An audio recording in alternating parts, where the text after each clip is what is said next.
আমার বন্ধুগণ, সেই সাতটা আসমান টপকিয়ে এরপরে আরশে আজিম। আল্লাহ বলছেন, বান্দারে তুই যদি আমার জান্নাত পেতে চাস, আমার সঙ্গী তোকে বানায় নেব, আমার প্রতিবেশী তোকে বানায় নেব, আমার ঘরের সঙ্গে তোকে ঘর দেব। এখান থেকে বোঝা যায় জান্নাতটা হলো এই দুনিয়ায় না আরশে আজিমের আশেপাশে। আরশে আজিমের আশেপাশে। জোরে বলি সুবহানাল্লাহ। তাহলে জান্নাতের প্লট কি এই আশেপাশে কোথাও থাকবে? জান্নাত থাকবে হলো আমার আল্লাহ তাআলার আরশ আজিমের আশেপাশে। রব্বি বিনিলি ইনদাকা বাইতান ফিল জান্নাহ ওয়া নাজ্জিনি মিন ফিরআউনা ওয়া আমালিহি। আসিফ সালাতু ওয়াস সালাম তিনি আল্লাহর কাছে বলেছেন, আল্লাহ তুমি আমাকে তোমার ঘরের সাথে একটা ঘর বানায় দিবা। জোরে কোন সুবহানাল্লাহ। জান্নাতের মধ্যে তোমার ঘরের পাশে একটা ঘর বানায় দিবা। তাহলে মানে কি, আল্লাহর জান্নাত আমার আপনার জন্য জান্নাত যে রাখা আছে, সেই জান্নাতগুলো আছে কোথায়? আরশ আজিমের আশেপাশে। আমরা কি সেই প্রতিবেশী হতে রাজি আছি না? ওই কেউ দা চাইলে দা দেব না নাকি? আসতে কয় সবাইকে দেব দিতে রাজি আছি তো? মোহাব্বত বাড়ানোর দরকার আছে না নাই? আজকে তেলের সংকট, তেল আটকায় রাখছে। আজকে গ্যাসের সংকট, গ্যাস আটকায় রেখেছে। খাদ্যের সংকট, খাদ্য সংকট করে রাখছে। যারা মুসলমানদের জন্য, মানবতার জন্য সংকট সৃষ্টি করছো, তোমাদের জন্য জাহান্নাম অবধারিত। কার কথা? আসতে বলবেন না। কার কথা? আল্লাহর কথা। আমার ভাইয়েরা, যারা বিচার দিবসকে অস্বীকার করেছে, আল্লাহর দিনকে যারা অস্বীকার করেছে, রাসূল আপনি কি লক্ষ্য করেন নাই যারা এই সমস্ত বিষয়কে মিথ্যা প্রতিপন্ন করছে? আখিরাত নাই, দিন বলতে কিছু নাই, ইসলাম বলতে কিছু নাই। এই সমস্ত লোকদের আচরণ হলো, এরা কি করে? এদের কয়েকটা আচরণ আছে, চারটা আচরণ। এক নাম্বার আচরণ হলো ফাযালিকাল্লাযী ইয়াদউল ইয়াতীম। জোরে বলুন আল্লাহু আকবার। আসেন দোয়া করে দেই নাকি? এই যে উঠে যায়, ওই যে উঠলো মুরব্বী, উঠলেন কেন? বসেন বসেন বসেন। হঠাৎ করে ওঠা যাবে না তো, একটু বসেন। আমি লজ্জা দেইনি, আমি আপনাকে মোহাব্বত করে বলেছি বসে পড়ো। আমরা না উঠি, আমরা শেষ পর্যন্ত থাকবো। জোরে বলি ইনশাআল্লাহ। আরো জোরে বলি ইনশাআল্লাহ। আজান হয়েছে আরো 25 থেকে 30 মিনিট আগে। আমি আলোচনা চালাচ্ছি, কোনো বিরক্ত নাই তো আপনাদের? আমি আর একটু সময় কথা বলবো, শুধু শব্দার্থে আমি আয়াতগুলো শেষ করব। এই সমস্ত লোকের চরিত্র হলো যারা আখিরাতকে পাত্তা দেয় না, যারা আল্লাহর দ্বীন ইসলামকে যারা পাত্তা দেয় না, এরাই কি করে? এরা এতিমদেরকে ধাক্কায় দেয়, এতিমের মাল মেরে খায়, বিধবার টাকা চুরি করে, বয়স্ক ভাতা নিজের অ্যাকাউন্টে নিয়ে নেয়। এরকম তো বড় গ্রামে নাই? নাটোরে আছে না নাই? বিধবার তালিকায় থাকে চেয়ারম্যানের বউ। এসো এসো এসো দলে দলে সব, এ যে কোরআনের উৎসব। এসো এসো এসো দলে দলে সব, এ যে কোরআনের উৎসব। কোরআনের কথা বলে আল্লাহর দল, এই পথে যারা চলে তারাই সফল। কোরআনের কথা বলে আল্লাহর দল, ঠিক না? কোরআনের কথা বলে আল্লাহর দল, এই পথে যারা চলে তারাই সফল। এই পথে এত বাধা ছিল না জানা, আল্লাহুম্মা ইয়াসসির লানা উমুরানা, আল্লাহুম্মা ইয়াসসির লানা উমুরানা। আর নয় হানাহানি, শান্তি দে চাই, সত্য ন্যায়ের কথা তাদের শোনাই। দুর্বল ফিরো নই, গাজীবা শহীদ হই, জান্নাত পেতে চাই শেষ ঠিকানা। আল্লাহুম্মা ইয়াসসির লানা উমুরানা, আল্লাহুম্মা ইয়াসসির লানা উমুরানা। জোরে বলি আমিন। আরো জোরে আমিন। মুসলমানের উৎসব হবে একটাই, সেটা হলো কোরআন নিয়ে উৎসব হবে। কিন্তু দুঃখ লাগে আজকে আমার দেশের কি সংস্কৃতি চালু হলো। আগে বাচ্চার মা হয়, এরপরে গায়ে হলুদ হয়, এরপরে বিয়ে হয়। কি জানেন না আপনারা? জানেন না? আর আরেকজন ব্যক্তি ইচ্ছে করলে পরে প্রস্তাব, অসংখ্য প্রস্তাব যাদের জীবনে আসে, কুমারী মেয়েকেও তারা বিয়ে করতে পারতেন। তালাকপ্রাপ্ত মেয়েকে বিয়ে করেছেন, ওটা হয়ে গেছে বড় অপরাধ। আমার দেশে বিয়েটা অপরাধ হয় আর জেনাটাতে ধন্যবাদ পাওয়া যায়। এই সমস্ত নোংরামিগুলো বন্ধ করার জন্য আমাদের তো কোনো দায়িত্ব নাই। আমাদের দায়িত্ব নাই? আমাদের দায়িত্ব আছে না নাই? এটা কি নির্দিষ্ট একজনের দায়িত্ব না সবার দায়িত্ব? একজনের না সবার? সবার দায়িত্ব। সবাইকে কাজ করতে হবে। আল্লাহ তাআলা আমাকে যেমন দায়িত্ব দিয়েছেন আপনাকেও তেমনই দায়িত্ব দিয়েছেন। আল্লাহ রাব্বুল আলামিন বান্দাকে ডাক দিয়ে বলছেন, ওয়াল তাকুম মিনকুম উম্মাতুন ইয়াদউনা ইলাল খায়র ওয়া ইয়া'মুরুনা বিল মা'রুফি ওয়া ইয়ানহাউনা আনিল মুনকার। জোরে বলুন আল্লাহু আকবার। তোমাদের ভিতরে অবশ্যই এমন একটি দল থাকা দরকার যে দল মানুষকে সৎ কাজের আদেশ দেবে, অসৎ কাজের বাধা প্রদান করবে। এই দলটা কে দেখতে চান? আসতে বলবেন না, কি আমাদের দেখতে চান? আল্লাহ দেখতে চান। অবশ্যই সেই দল করবে যে দলে সৎ আদেশ পাওয়া যায়, অসৎ কাজের বাধা পাওয়া যায়। এমন একটা টিম, সেই টিমের সদস্য তোমাকে হতে হবে। কারণ মহান রব্বুল আলামিন আরেক জায়গায় বলছেন, কুনতুম খায়রা উম্মাতিন উখরিজাত লিন-নাস তা'মুরুনা বিল মা'রুফি ওয়া তানহাউনা আনিল মুনকার। জোরে বলুন আল্লাহু আকবার। তোমরা এই শ্রেষ্ঠ জাতি, মানুষের কল্যাণের জন্য তোমাদেরকে দুনিয়াতে পাঠানো হয়েছে। তোমরা কি করবে? সৎ কাজের আদেশ দেবে, অসৎ কাজের বাধা প্রদান করবে। কিন্তু দুঃখ লাগে, যত কলেজ, যত ইউনিভার্সিটি, প্রত্যেকটা ক্যাম্পাসের সামনে নারী পুরুষের কোনো পর্দার পরিবেশ আছে নাকি? আসতে বলবেন না, আছে নাকি? শিক্ষাই আলো, শিক্ষাই আলো, কিন্তু ওই জায়গায় যায় দেখি শিক্ষাই অন্ধকার, শিক্ষাই অন্ধকার। একটা ছেলে একটা মেয়েকে নিয়ে ক্যাম্পাসের সামনে ঘন্টার পরে ঘন্টা চা চক্র করছে, বাদাম চক্র করছে, গল্প করছে।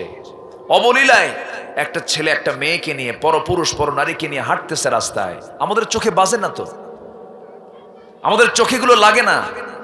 আমরা কিছু মনে করি না, ভাবতেছি আমরা জান্নাত পেয়ে বসে আছি। না, আমাদের সবার ইমানি দায়িত্ব আছে না নাই? সামাজিকভাবে সজাগ থাকার দরকার আছে না নাই? আছে। একটা গ্রাম গড়ে ওঠে বেশ কিছু ঘর নিয়ে। সেই গ্রামের মাতব্বর থাকে। মাতব্বর বলে নাকি এলাকে কি বলে? মাতব্বর থাকে। সেই মাতব্বরের অধীন থেকেও তো কিছু কাজ করা যায়। এই গ্রামে এই জাতীয় কোনো কাজ আমরা করতে দেব না, এই জাতীয় কোনো কাজ আমরা হতে দেব না। আপনি অন্তত আপনার হাতে যতটুকু শক্তি আছে ততটুকু মোকাবেলা করার দরকার আপনার জন্য। এটা ইমানি দায়িত্ব। আমার কথা কি বুঝতেছেন ভাই? আমার কথা কি বোঝা যায়? আজকে আমরা চোখের সামনে সব দেখছি, একটু গর্জে উঠি না, একটু কথাও বলি না। একটা উদাহরণ মনে পড়লো, ঢাকার ওই যে কি বলে হাজারীবাগ ট্যানারি, দেশের সমস্ত চামড়াগুলো গিয়ে ওই ট্যানারিতে জমা হয়। ওই ট্যানারি এলাকায় প্রচন্ড দুর্গন্ধ। নতুন কোনো লোক ওই এলাকায় গেলে খাওয়ার কোনো উপায় নেই, খেতেই পারবে না ওই গন্ধে। তো একটা বাপ তার মেয়েকে বিয়ে দিছে, সেই জামাই বাড়ি হলো ট্যানারির পাশে। দেওয়ার পর মেয়ে ওই এলাকায় যাওয়ার পরে, স্বামীর ঘরে যাওয়ার পরে ফোন দিয়ে বলতেছে, বাবা তুমি এমন এলাকায় আমারে বিয়ে দিলা, না কি তো বের করা যায় না, এত দুর্গন্ধ, আমারে তাড়াতাড়ি নিয়ে যাও। কে মা তুমি একটু কয়েকটি দিন থাকো। সপ্তাহ দিয়ে হয়ে গেছে, ফোন দিছে, মা আমি তোমাকে নিতে আসবো। আমি কি আসবো? কে বাবা এই গন্ধি আমার এখন ভালো লাগে, ওই গন্ধি এখন ভালো লাগে। কেন? ওই দুর্গন্ধ তার নাকে পেতে পেতে সেটা কি হয়ে গেছে? সুগন্ধ হয়ে গেছে। আজকে আমার আপনার চোখের সামনে এই অবলীলায় জেনার পরিবেশ তৈরি হয়ে আছে, পাপের পরিবেশ তৈরি হয়ে আছে। তাসের আসর বসছে, গাজার আসর বসছে, নেশার আসর বসছে, যাত্রা বসছে। বেশি না, প্রতিবাদ করার জন্য প্রতিবাদী যদি হকপন্থী হয়ে 100 জনকে মোকাবেলা করার জন্য 5 জন যদি দাঁড়িয়ে যায়, কোন বাতিল সমাজে টিকতে পারবে না। মুসলমান রাজি কি আছেন? একটু হাত তুলে দেখেন না।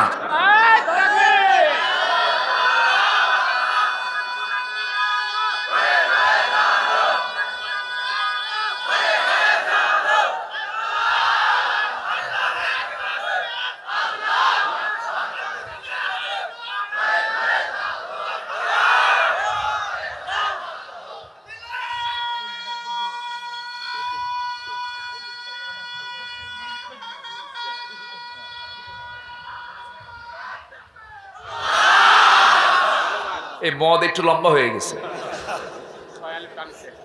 টান তো বেশি হয়ে গেল। 4 আলিফ পরিমাণ তো হলে তাও হতো, তোমার তো 8 আলিফ হয়ে গেছে। ঠিক আছে, এরপরও ধন্যবাদ।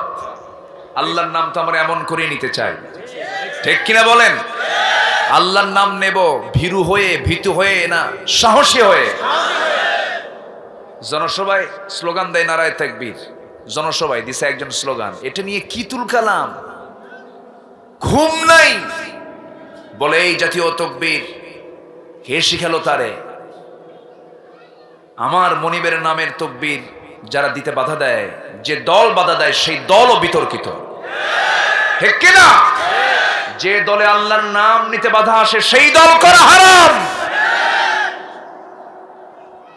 কষ্ট পাচ্ছেন নাকি আপনারা? উল্লুক ভাল্লুক কিন্তু আমাদের আশেপাশেই আছে, কিছু উল্লুক ভাল্লুক আছে না নাই? আছে। ওদের কাছে ইসলাম খুব জ্বালার। মদের বোতল খেতে পারবে না, যে আকাম কুকাম করতে পারবে না, জেনার কারবার করতে পারবে না, ঠিক কিনা? ইসলাম থাকলে সেখানে কোনো প্রকার অন্যায় থাকতে পারবে না। যারা অন্যায় করবে তারা কি ইসলাম আসতে দেবে? ইসলাম আসতে দেবে? আসতে দেবে না। আজকের সমাজে কোনো ছেলে কোনো মেয়েকে নিয়ে যদি কোথাও যায়, সর্বোচ্চ জরিমানা 100 টাকা।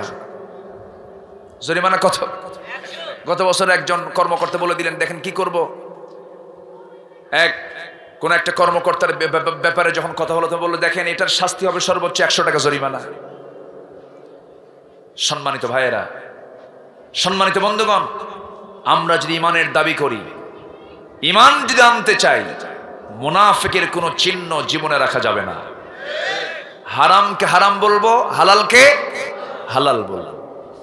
আমার বন্ধুগণ, সূরাতুল মাউন থেকে কথা বলছিলাম, একটু কান লাগাবেন। আল্লাহ রাব্বুল আলামিন সুন্দর করে সূরাতুল মাউনে মুনাফিকদের কিছু চিত্র তুলে ধরেছেন। আল্লাহ যেন এই সমস্ত মুনাফিকি চরিত্র থেকে আমাদের সবাইকে হেফাজত করেন, জোরে বলি আমিন। মুনাফিক কিন্তু কোনো কাফের নয়, মুনাফিক কিন্তু কোনো মুশরিক নয়। মুনাফিক সৃষ্টি হয় মুসলমানের ভিতর থেকেই। মুসলমান সে নিজে জানে আমি একজন মুসলমান, কিন্তু সে মুনাফিক হয়ে গেছে। একজন সাহাবী হানজালা রাদিয়াল্লাহু তাআলা আনহু তার বাড়ি থেকে বের হলেন, দৌড় মেরে মেরে কাঁদতে কাঁদতে বের হলেন, আর বলছেন নাফাকা হানজালা, নাফাকা হানজালা, হানজালা মুনাফিক হয়ে গেছে, মুনাফিক হয়ে গেছে। দৌড়ায় দৌড়ায় নবীর কাছে আসতেছেন। ইতিমধ্যে আবু বকর সিদ্দিক রাদিয়াল্লাহু আনহু বলছেন, ওরে হানজালা তুমি কি বলছো? ভাই, নবীর সামনে যখন বসি দুনিয়ার কথা ভুলে যাই, আর যখন নবীর কাছ থেকে বাড়িতে চলে আসি তখন দুনিয়ার কথা মনে হয়, আমি মনে হয় মুনাফিক হয়ে গেছি। সাইয়েদনা আবু বকর বলছেন, আমারও তো তাই হয়।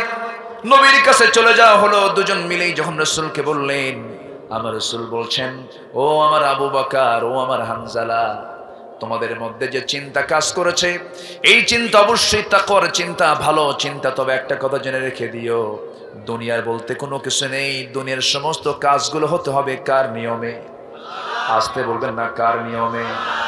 তুমি পেশাবখানায় যাবে, নবীর সুন্নাহ মেনে চলবে। তুমি স্ত্রীর সহবাস করবে, নবীর সুন্নাহ মেনে চলবে। তুমি নখ কাটতে যাবে, নবীর সুন্নাহ মেনে চলবে। ব্যবসা করতে যাবে, নবীর সুন্নাহ মেনে চলবে। ব্যাংকের কারবার করতে যাবে, সুদ মুক্ত কারবার করবে। বাজার করতে যাবে, সেখানে মিথ্যার আশ্রয় নিবা না। কেনা বেচা করবা, সেই জায়গায় ঠকবাজি করবা না। দুনিয়ার কাজ বলতে কোনো কাজ নাই। সমস্ত কাজ যদি তুমি কোরআন মাফিক করতে পারো, সমস্ত কাজগুলো তোমার জান্নাতের কারণ হয়ে যাবে। ও আমার সাহাবী হানজালা, বিয়ে আমার সুন্নাত, সংসার পরিচালনা করা আমার সুন্নাত। দুনিয়ার সমস্ত কাজ কারবারগুলো আমাকেও করতে হবে, কিন্তু নিয়মটা হলো কার নিয়মে? আসতে বলবেন না, কার নিয়মে? আল্লাহর নিয়মে। আমার ভাইয়েরা, কিন্তু কোন সমস্ত লোকেরা যারা আল্লাহর ধ্বংসপ্রাপ্ত বান্দার অন্তর্ভুক্ত হয়ে যাবে, যারা এই সমস্ত স্বভাবগুলো আনলে পরে আল্লাহ তাদের জন্য ওয়াইল কামনা করেছেন, ধ্বংস কামনা করেছেন। সূরাতুল মাউন, সূরাতুল মাউন। মাউন মানে কি বলে? ব্যবহৃত জিনিসপত্র। এগুলো কি দিবেন? কেউ চাইলে দিবেন? দেবেন তো? হয়তো বলবেন হুজুর ভেঙে ফেলে যে, ভাঙ্গুক, এরপরও দিবেন, মানা করা যাবে না। মিথ্যা কথা বলা যাবে না। আরবের লোকেরা, কুরাইশরা এই সমস্ত বিষয়ে খুব কৃপণতা করত। আল্লাহ তাআলা আয়াতটা নাজিল করলেন, সূরাটা নাজিল করলেন। আমার বন্ধুগণ, সাহাবীরা কি দিয়েছেন আর আমরা সামান্য একটা জিনিস দিতে আমরা কার্পণ্য করি। আমার বন্ধুগণ, আমার নবীজি যখন মক্কা থেকে মদিনায় হিজরত করেছেন, মুহাজির সাহাবীরা সব রেখে চলে গেছেন, বাড়ি রেখে চলে গেছেন, ঘর রেখে চলে গেছেন, পরিবার রেখে চলে গেছেন, বউ বাচ্চা রেখে, সব ব্যবসা বাণিজ্য, খেজুরের পাকা বাগান রেখে চলে গেছেন। মদিনায় শূন্য হাতে, শুধু খালি হাত পা নিয়ে তারা মদিনায় চলে গেছেন। মদিনার আনসার সাহাবীরা তাদের সম্পদ দিয়া, জীবন দিয়া, এমনকি বউটা পর্যন্ত দিয়া তারা সহযোগিতা করেছেন। জোরে বলেন সুবহানাল্লাহ। হয়তো বলবেন বউ দিয়ে সহযোগিতা করলো কেমনে? এখানে কথা আছে না নাই বলেন তো? আসতে বলো, কথা আছে না নাই? বউ দিয়ে সহযোগিতা করেছেন, একটু কথা আছে। কেমনে তারা সহযোগিতা করলেন? আমার বন্ধুগণ, আমার নবীজি যখন সাহাবে কেরামকে নিয়ে মদিনায় যখন পাড়ি জমালেন, মক্কায় থাকা হলো না। অনেক ধনী ধনী সাহাবী তারা রাসূলের মুহাব্বতে, দ্বীনের মুহাব্বতে, আল্লাহর জমিনে দ্বীন কায়েমের জন্য যখন হিজরত করে যখন মদিনায় পাড়ি জমালেন, আমার নবীজি সাহাবে কেরামকে নিয়ে মাঝে মাঝে নার্সিং করতেন। একজন সাহাবী সামনে বসা, তিনি মুখটা মরা হয়ে বসে আছেন, চোখ মেরে বসে আছেন। রাসূল আস্তে করে তাকে টাক দিয়ে বলছেন, আমার সাহাবী এদিকে আসো, মক্কা থেকে মদিনায় এসে তোমার মনটা খারাপ দেখছে, তোমার মনে হয় মন মরা হয়ে গেছে, মনটা খারাপ করছো কেন? কি হয়েছে তোমার? তোমার কি কোনো অসুবিধা নাকি? সেই সাহাবী আমার নবীর দিকে তাকিয়ে বলছেন, ইয়া রাসূলুল্লাহ, আমি তো মন মরা হয়ে বসে নাই, আমি চিন্তা করছি আল্লাহর জমিনে আল্লাহর দ্বীন কেমন করে কায়েম করা যায়। যেরকম সুবহানাল্লাহ। রাসূল বললেন, তোমার কি বাড়ির কথা মনে হয় না? না। তোমার কি বইয়ের কথা মনে হয় না? না। তোমার কি সন্তানের কথা মনে হয় না? না। সবকিছুই তিনি না বলে ফেললেন। কিন্তু নবীর চোখে পানি চলে এলো। বলছেন, ও আব্দুর রহমান, তোমার চেহারার দিকে তাকায় তোমার আগের স্মৃতিগুলো মনে হচ্ছে। এত বড় ব্যবসায়ী তুমি মক্কার ছিলে, কোটি কোটি টাকার কারবার তোমার ছিল, বিশাল বড় বড় খেজুর বাগান তোমার ছিল, তোমার বিশাল বড় রয়্যাল প্যালেস ছিল, বিশাল বড় বাড়ি ছিল। সেই বাড়িগুলো ছেড়ে আজকে তুমি ফকির বেশে তুমি মদিনায় এসে বসে আসো। মুস্কি হাসি মেরে আব্দুল্লাহ বলছেন, ইয়া রাসূলুল্লাহ, আমি দুনিয়ার সব ছেড়ে দিয়েছি, আমি আল্লাহ এবং রাসূলকে ধরেছি। যেরকম সুবহানাল্লাহ। আমরা কাকে ধরতে চাই? আসতে বলবেন না, কাকে ধরতে চাই? নাম্বার 2, মুহাম্মদ সাল্লাল্লাহু আলাইহি ওয়াসাল্লাম। আমার বন্ধুগণ, রাসূল বলছেন, আব্দুল্লাহ, কিচ্ছু তো তোমার নাই, আমি মদিনার একজন আনসার সাহাবীকে বলে দেব, সে যেন তোমাকে কিছু শেখায় দেয়, বুঝায় দেয়, ব্যবসা বাণিজ্য যেন বুঝায় দেয়। আব্দুল্লাহ বলছেন, ইয়া রাসূলুল্লাহ, আমার কিচ্ছু লাগবে না। এবার রাসূল বলছেন, আব্দুল্লাহ, তুমি কি জানো, তুমি কি জানো আব্দুর রহমান ইবনে আউফ, তুমি কি জানো তোমার বাড়ির মক্কার সে রয়্যাল প্যালেস, বিশাল বড় বাড়ি, খামার বাড়ি সহ সব আবু জেহেল দখল করে নিয়েছে। আব্দুর রহমান মুস্কি হাসি মেরে বলছেন, আবু জেহেল দখল করেছে দুনিয়ার আমার এই ক্ষণস্থায়ী বাড়ি, আর আমি দখল করতে চাই জান্নাতের স্থায়ী বাড়ি। জোরে বলি সুবহানাল্লাহ। রাসূল খুশি হয়ে বলছেন, আব্দুর রহমান, তোমার জন্য জান্নাতের ঘর অপেক্ষা করছে। আমার নবীজের পরে কাঁদতে কাঁদতে বলছেন, আব্দুর রহমান, চিন্তা করো না, তোমার জন্য একটা ব্যবস্থা করব। এক আনসার ধনী সাহাবীকে ডাক দিয়ে বলছেন, আনসার ধনী সাহাবী, এইদিকে আসো, আমার এই আব্দুর রহমানের জন্য দেখো তো কিছু করা যায় নাকি। শুধু এতটুকু কথা বলে দিয়েছেন, সঙ্গে সঙ্গে আব্দুর রহমান ইবনে আউফকে কোলের ঘোড়ার পিঠে চড়াইয়া নিয়া সেই আনসার সাহাবী সোজা চলে গেলেন মদিনার সবচেয়ে 2টা বড় খেজুর বাগান তাকে দেখায় দিলেন। 2টা বড় খেজুর বাগান দেখায় দিয়ে বলছেন, ও আমার ভাই আব্দুর রহমান, এই 2টা বাগানের যে বাগান তোমার পছন্দ হবে, সেই বাগানটা আমি তোমার নামে এই মুহূর্তে দলিল করে দেব। একটু আস্তে কোন সুবহানাল্লাহ। আর আমরা বলি, ভাই দাও আছে নাকি? কি কই? নাই। কি কই আমরা? নাই। আমরা আমাদের ভাইদেরকে কি মোহাব্বত করি, কি ভালোবাসি, আর তারা কি ভালোবাসা উপহার দিয়েছেন। এবার ওই প্রস্তাব শোনার সঙ্গে সঙ্গে আব্দুর রহমান মুস্কি হাসি মেরে বললেন, ভাই আনসার সাহাবী, আমার জন্য খেজুর বাগান লাগবে না। জোরে বলেন সুবহানাল্লাহ। তুমি আমাকে দলিল করে দিবা কেন? বলেছো, আমি তাতেই খুশি হয়েছি, আমাকে খেজুর বাগান দেওয়া লাগবে না। এরপরে ওই সাহাবী বলছেন, শোনো, আল্লাহ তো আমাকে দুইটা স্ত্রী দান করেছেন। এই মদিনার কোন মেয়ের বাবা তোমার সঙ্গে তার মেয়েকে তুলে দেবে না, বিয়ে দেবে না, কারণ তোমার ঘর নাই, বাড়ি নাই, টাকা নাই, পয়সা নাই। অতএব আমার দুইটা স্ত্রী, যে কোনো একটা স্ত্রীকে আমি তালাক দেব, এরপরে তুমি আমার সেই তালাক প্রাপ্ত বউটাকে তুমি বউ বানায় নিবা। সুবহানাল্লাহ। কোরবানি দেখছেন, কোরবানি দেখছেন কি কোরবানি তারা করেছেন। বউটা পর্যন্ত তালাক দিয়ে বলছেন, আমার একটা স্ত্রী হলেও চলবে, তোমার তো স্ত্রী নাই, তোমার তো যৌবনটা আছে, তুমি নিয়ে নিবা। আব্দুর রহমান চোখের পানি মুছতে মুছতে বলছে, ভাই আনসার ভাই, আমি খুব খুশি হলাম, বউটাও তালাক দেওয়া লাগবে না। বউ তালাক দিও না, জমিটা আমার নামে, খেজুর বাগানটা আমার নামে দিও না, তুমি আমাকে একটু হালকা ব্যবসা শেখায় দাও, ব্যবসা করব। আমি ব্যবসার পদ্ধতিগুলো জানা আছে আমার। একটা বাজারে দেখায় দেওয়া হলো, সেই ছোট্ট বাজারে গিয়ে তিনি ব্যবসা করতে লাগলেন। ব্যবসা করতে করতে কয়েক রতি সোনা কামাই হয়ে গেল, কয়েক রতি, কয়েক আনিনা, কয়েক রতি সোনা কামাই হলো। সেই সোনা কামাই করে কিছু সাহাবীদেরকে সঙ্গে করে নিয়ে মেয়ে দেখতে গেলেন, মেয়ে পছন্দ হয়ে গেল, মেয়েটা বিয়ে করে ফেললেন। কিন্তু নবীর এই সাহাবীর বিয়ে হয়েছে, নবীজি দাওয়াত পান নাই। 3 দিন পর সুন্দর পোশাক পরে, সুন্দর চেহারা হয়ে গেছে তার, নবীর সামনে হাস্যোজ্জ্বল চেহারা নিয়ে সালাম দিয়ে বলছেন, সালামুন আলাইকা ইয়া রাসূলুল্লাহ। সুন্দর পোশাক পরে তিনি সামনে বসে আছেন। রাসূল বলছেন, আব্দুর রহমান, আজকে তোমাকে দেখে মক্কার স্মৃতিচারণ হচ্ছে, মক্কার মতোই দেখা যাচ্ছে। জোরে কান সুবহানাল্লাহ। তুমি আজকে এত সুন্দর হয়েছো কেন? তোমার চেহারায় সুন্দর নূর চমকাচ্ছে, কি করেছো তুমি? কিছু মনে একটা ঘটাইছো? হুজুর বিয়ে তো করছি। রাসূল বললেন, তুমি বিয়ে করলে আমারে দাওয়াত দিলে না। হুজুর মনে ছিল না। কি ছিল না বলেন? বিয়ের সময় কিন্তু অনেক কাছের মানুষও দাওয়াত পায় না। হয় না, হয় না, হয় না, এরকম হয় না? হয়ে যায়। আমার নবীজি মনক্ষুণ্ণ হলেন না, নবীজি তার জন্য দোয়া করে দিলেন।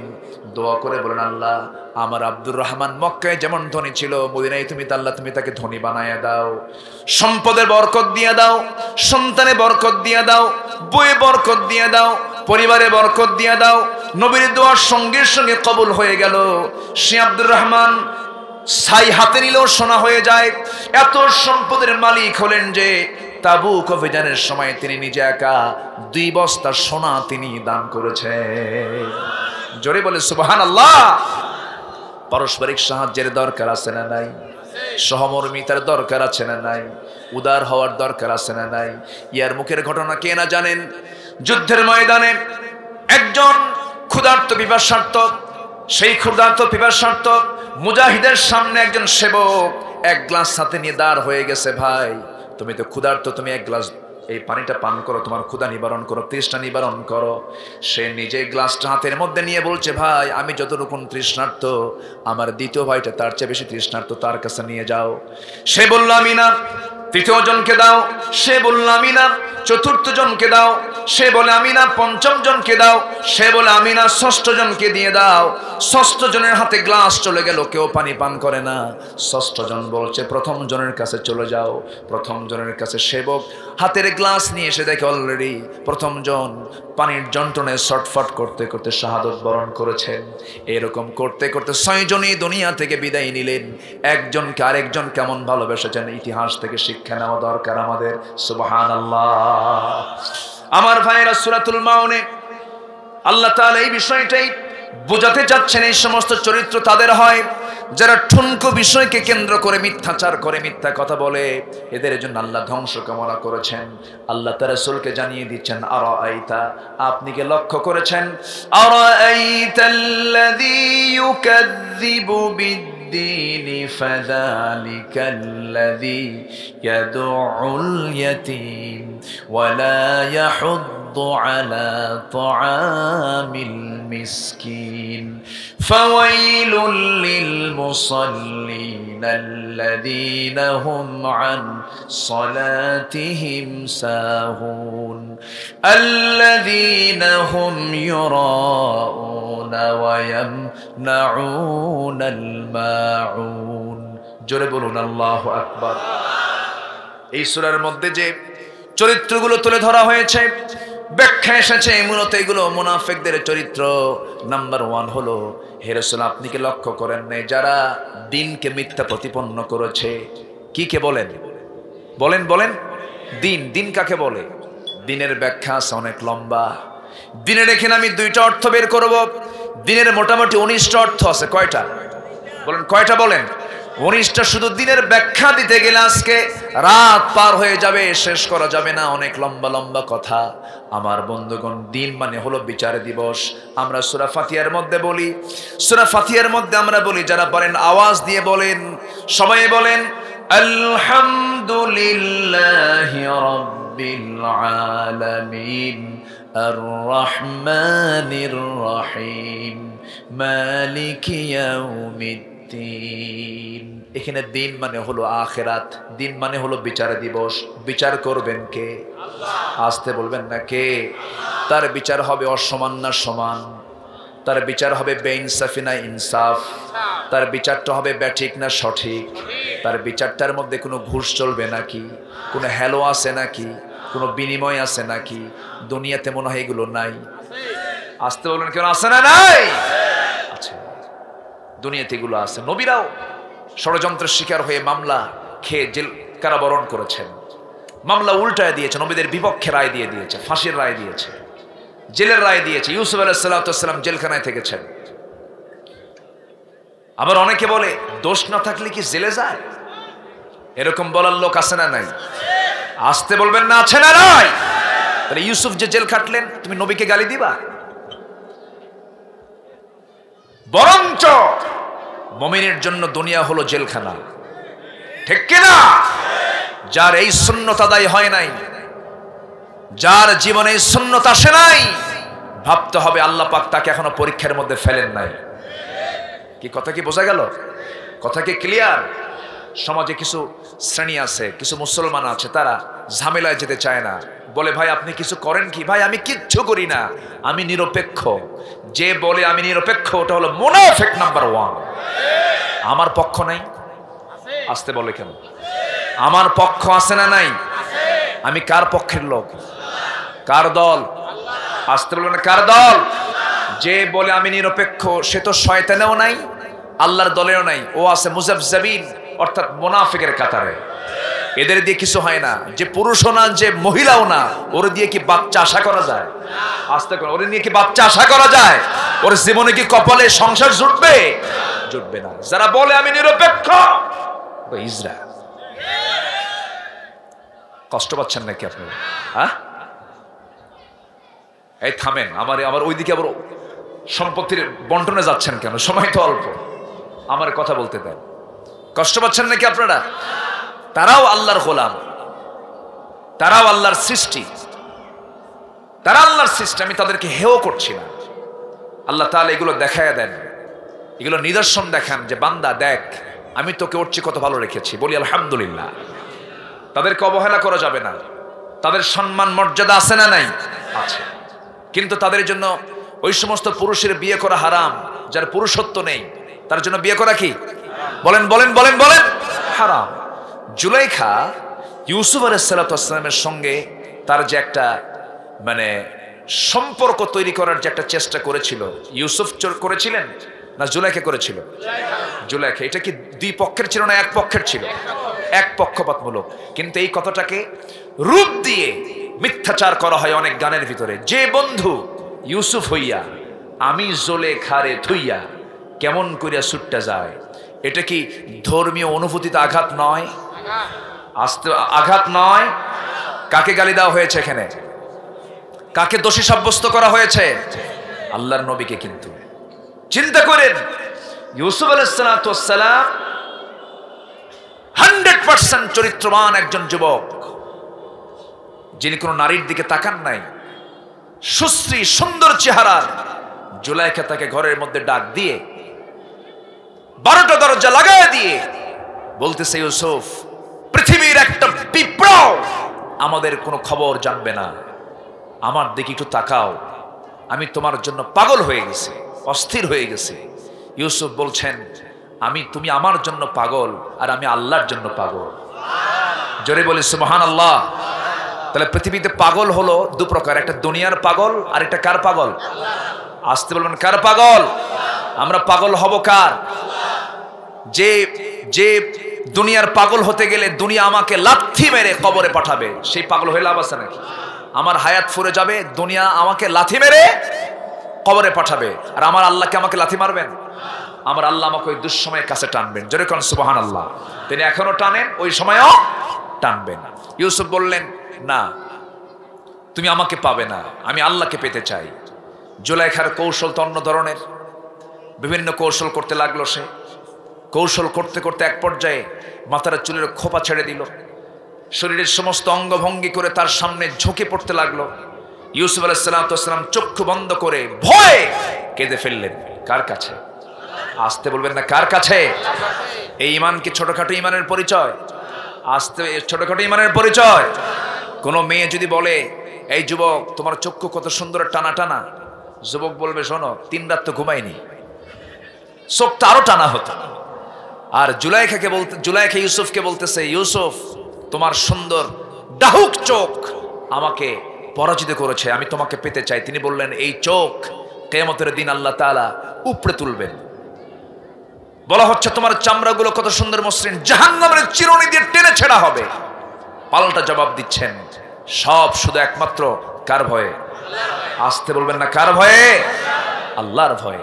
এখানে একটা ব্যাখ্যা আসছে, জুলাইখা কেন স্বামী থাকার পরেও ইউসুফ আলাইহিস সালামের প্রতি আসক্ত ছিলেন। এর কারণ হলো তার স্বামী ছিল খোজা। তার স্বামী ছিল কি? খোজা, পুরুষত্বহীন ছিল। তো সমাজ কলুষিত হওয়ার পেছনে এগুলো কিছু কারণ আছে না নাই? এই জন্য তালাকের ব্যবস্থা আছে না নাই? বলেন, তালাকের ব্যবস্থা আছে না নাই?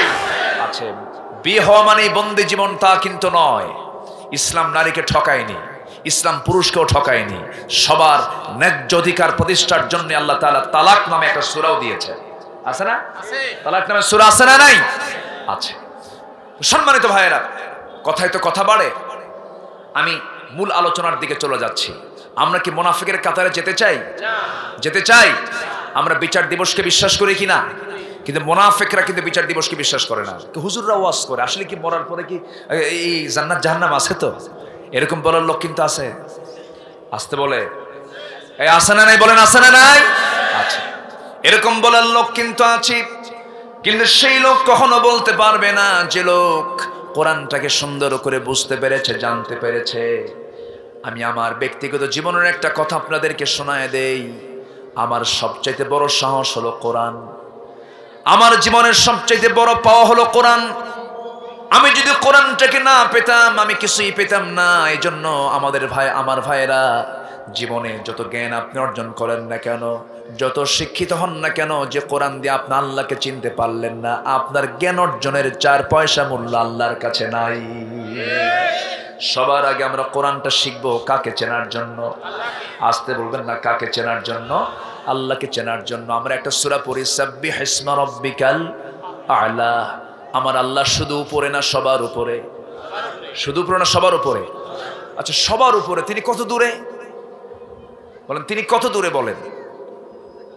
হ্যাঁ, না, আল্লাহ তো কাছে, আল্লাহ এলেন, এটা ঠিক আছে। ওয়ানাহনু আকরাবু ইলাইহি মিন হাবলিল ওয়ারিদ, এটা ঠিক আছে, আল্লাহ সব জানেন। কিন্তু আল্লাহর নির্দিষ্ট জায়গা আছে না নাই? আ'লা, সাব্বিহ ইসমা রাব্বিকাল আ'লা। আ'লা না, কিন্তু আ'লা হলো শুধু উপরে, আ'লা মানে হলো সবার উপরে। ইসমে তাফজিলের সিগা। এখানে আলেম উলামা আছেন, এখানে আলেম উলামা আছেন। আ'লা ইসমে তাফজিল থেকে এসেছে, সবচেয়ে উপরে যিনি, তিনি কে? আসতে, তিনি কে? তিনি কত উপরে আছেন? আরশ আজিম, আরশ আজিমে তিনি সমাসীন আছেন। আরশ আজিমটা কোথায়? দেখেন কত দূর। আমরা যে দুনিয়াতে আছি, এই দুনিয়াতে 228টা দেশ, 228টা দেশ, 228টা দেশকে আলোকিত করার জন্য কয়টা সূর্য? একটা সূর্য। সূর্য বড় না পৃথিবী বড়? বলেন। কিন্তু দেখা যায় কি কি পৃথিবী বড় দেখা যায়, সূর্য ছোট দেখা যায়। কিন্তু সূর্য কি আদৌ ছোট? শুধু বড় নয়, সূর্য শুধু বড় নয়, 13 লক্ষ গুণ বড়। কল্পনা করা যায়? আচ্ছা, আমাদের চোখের সামনে তারকা ভাসে, তারকা আছে না? কিছু তারকা আছে যে তারকার আলোর গতি 1,86,000 মাইল হওয়ার পরেও, পৃথিবী সৃষ্টির পর থেকে নিয়ে আজ পর্যন্ত সে আলো আসতে আসতে, কিছু তারকা আছে সে আলো আজ পর্যন্ত দুনিয়াতে আসেই না। একটু জোরে বলি সুবহানাল্লাহ। আচ্ছা, একটা তারকা আছে মহাকাশে, মহাশূন্যে, ব্যাটেল জুইস, যে তারকার মানে এরিয়াটা এত বড় পৃথিবী থেকে, শুধু পৃথিবী থেকে নয়, সূর্য থেকে একটা তারকা ব্যাটেল জুইস 33 কোটি গুণ বড়। জোরে বলি সুবহানাল্লাহ। মাথায় কি খেলতেছে এখন? মাথায় কিন্তু আর খেলার কথা না। আচ্ছা, একটা তারকা, এরকম কি আমরা এক তারকা দেখি? কত তারকা দেখি বলেন? কত? অসংখ্য তারকা, কোটি কোটি তারকা দেখি। আচ্ছা, এই কোটি কোটি তারকা, মহাকাশের আবার গ্যালাক্সি আছে, সেই গ্যালাক্সির মধ্যে রয়েছে অসংখ্য কোটি কোটি তারকারাজি, এক একটা গ্যালাক্সি। এরকম গ্যালাক্সি আছে আবার কোটি কোটি গ্যালাক্সি মহাকাশে। যেরকম সুবহানাল্লাহ। তাহলে জায়গা কি আছে? মহাকাশে কি জায়গা নাই? বলেন, মহাকাশে জায়গা আছে না? আচ্ছা, এই বিশাল মহাশূন্য, আমি কিন্তু আকাশে যাই নাই এখনো, আকাশ তো আছে আরো দূরে। সে আকাশ আমরা তো ছুঁতে পারবোই না, সম্ভবই না। তারকার মধ্যে একটা তারকা সবচেয়ে কাছের, প্রক্সিমা সেন্টারাই একটা তারকা আছে, যে তারকার জগতে আমরা যদি যেতে চাই বেড়াতে, চাঁদের দেশে যাওয়ার মতো, তাহলে বর্তমান পৃথিবীর সবচেয়ে দ্রুতগামী যানবাহন হলো অ্যাপোলো 11, যার সেকেন্ড গতি হলো 11 কিলোমিটার সেকেন্ডে। কত সেকেন্ড মানে কয় কিলো গেছে? বনপাড়া। 1 সেকেন্ডে কয় পাড়া? কোন পাড়া? বনপাড়া। 2 সেকেন্ডে নাটোর, 2 সেকেন্ডে নাটোর। এরকম গতি সম্পন্ন, ঘন্টার গতি হলো 39,000 কিলোমিটার। এই অ্যাপোলো 11-এ চড়ে যদি কেউ ওই প্রক্সিমা সেন্টারাই নামক নক্ষত্রের দেশে যেতে চায়, তাহলে তার সময় লাগবে 1,15,000 বছর মাত্র। যাবেন কারা কারা? হাত তোলেন। ওই যে একজন হাত তুলছে। কেমনে যাবেন দুনিয়ায়? সম্ভব না। আচ্ছা, তাহলে কি সম্ভব বলেন? আমার হায়াত সর্বোচ্চ 100 বছর, আর যেতে লাগতেছে কত বছর? 1,15,000 বছর। তাও ঘন্টার গতি হলো 39,000 কিলোমিটার। এখন চিন্তা করেন আল্লাহ কত দূরে আছে। সাব্বিহ ইসমা রাব্বিকাল আ'লা। সেই বিশাল 7টা আকাশের উপরে আবার এক একটা আকাশ আর একটা আকাশ থেকে কত বড়। মরু সাহারার ভিতরে যদি কেউ তার হাত থেকে আংটি ফেলে দেয়, মরু সাহারার তুলনায় যেমন আংটি ছোট, দ্বিতীয় আকাশের তুলনায় প্রথম আকাশ তেমনই ছোট। জোরে কোন সুবহানাল্লাহ। আমার বন্ধুগণ, সেই 7টা আসমান টপকিয়ে এরপরে আরশে আজিম, আল্লাহ বলছেন, বান্দারে তুই যদি আমার জান্নাত পেতে চাস, আমার সঙ্গী তোকে বানায় নেব, আমার প্রতিবেশী তোকে বানায় নেব, আমার ঘরের সঙ্গে তোকে ঘর দেব। এখান থেকে বোঝা যায় জান্নাতটা হলো এই দুনিয়ায় না আরশে আজিমের আশেপাশে। আরশে আজিমের আশেপাশে। জোরে বলি সুবহানাল্লাহ। তাহলে জান্নাতের প্লট কি এই আশেপাশে কোথাও থাকবে? জান্নাত থাকবে হলো আমার আল্লাহ তাআলার আরশ আজিমের আশেপাশে। রব্বি বিনিলি ইনদাকা বাইতান ফিল জান্নাহ ওয়া নাজ্জিনি মিন ফিরআউনা ওয়া আমালিহি। আসিফ সালাতু ওয়াস সালাম তিনি আল্লাহর কাছে বলেছেন, আল্লাহ তুমি আমাকে তোমার ঘরের সাথে একটা ঘর বানায় দিবা। জোরে কোন সুবহানাল্লাহ।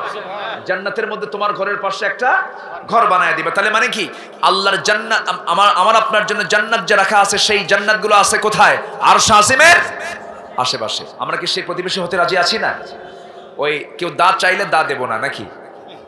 আসতে কয় সবাইকে দেব দিতে রাজি আছি তো? মোহাব্বত বাড়ানোর দরকার আছে না নাই? আজকে তেলের সংকট, তেল আটকায় রাখছে। আজকে গ্যাসের সংকট, গ্যাস আটকায় রেখেছে। খাদ্যের সংকট, খাদ্য সংকট করে রাখছে। যারা মুসলমানদের জন্য, মানবতার জন্য সংকট সৃষ্টি করছো, তোমাদের জন্য জাহান্নাম অবধারিত। কার কথা? আসতে বলবেন না। কার কথা? আল্লাহর কথা। আমার ভাইয়েরা, যারা বিচার দিবসকে অস্বীকার করেছে, আল্লাহর দিনকে যারা অস্বীকার করেছে, রাসূল আপনি কি লক্ষ্য করেন নাই যারা এই সমস্ত বিষয়কে মিথ্যা প্রতিপন্ন করছে? আখিরাত নাই, দিন বলতে কিছু নাই, ইসলাম বলতে কিছু নাই। এই সমস্ত লোকদের আচরণ হলো, এরা কি করে? এদের কয়েকটা আচরণ আছে, 4টা আচরণ। 1 নম্বর আচরণ হলো ফাযালিকাল্লাযী ইয়াদউল ইয়াতীম। জোরে বলুন আল্লাহু আকবার। আসেন দোয়া করে দেই নাকি? এই যে উঠে যায়, ওই যে উঠলো মুরব্বী, উঠলেন কেন? বসেন বসেন বসেন। হঠাৎ করে ওঠা যাবে না তো। একটু বসেন, আমি লজ্জা দেইনি, আমি আপনাকে মোহাব্বত করে বলেছি বসে পড়ো। আমরা না উঠি, আমরা শেষ পর্যন্ত থাকবো। জোরে বলি ইনশাআল্লাহ, আরো জোরে বলি ইনশাআল্লাহ। আজান হয়েছে আরো 25 থেকে 30 মিনিট আগে। আমি আলোচনা চালাচ্ছি, কোনো বিরক্ত নাই তো আপনাদের? আমি আর একটু সময় কথা বলবো, শুধু শব্দার্থে আমি আয়াতগুলো শেষ করব। এই সমস্ত লোকের চরিত্র হলো যারা আখিরাতকে পাত্তা দেয় না, যারা আল্লাহর দ্বীন ইসলামকে যারা পাত্তা দেয় না, এরাই কি করে? এরা এতিমদেরকে ধাক্কায় দেয়, এতিমের মাল মেরে খায়, বিধবার টাকা চুরি করে, বয়স্ক ভাতা নিজের অ্যাকাউন্টে নিয়ে নেয়। এরকম তো বড় গ্রামে নাই? নাটোরে আছে না নাই? বিধবার তালিকায় থাকে চেয়ারম্যানের বউ। হ্যাঁ আছে? চেয়ারম্যানের বউ আবার বিধবা হলো কেমনে? চেয়ারম্যান তো আছেই। থামেন।